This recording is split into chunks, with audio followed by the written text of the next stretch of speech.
Hello everyone, কেমন আছো তোমরা সবাই? আশা করি সবাই ভীষণ ভালো আছো আর আমিও খুব ভালো আছি। আজকে তোমাদের সাথে আমি আমার আইবুড়ো ভাতেরই একটা ছোট্ট ভিডিও শেয়ার করছি, যেটা দিয়েছিল আমার অনেক পুরনো একটা ফ্রেন্ড সায়ন। এটা ছিল সোনার তরীতে। আমার কাছে পুরো ব্যাপারটা ভীষণ আননোয়িং ছিল, কারণ গিয়ে এত আয়োজন দেখে রীতিমতো আমার মাথায় হাত পড়েছিল।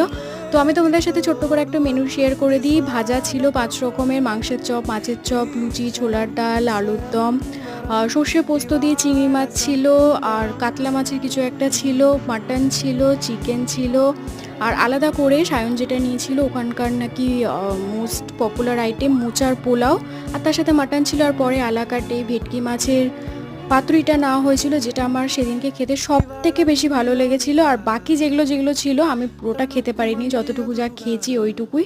কিন্তু হ্যাঁ, থ্যাংক ইউ সায়ন, তুই আমাকে অনেকদিন ধরে বলছিলি যে এই ভিডিওটা আমি কবে আপলোড করলো, আজকে করে দিলাম।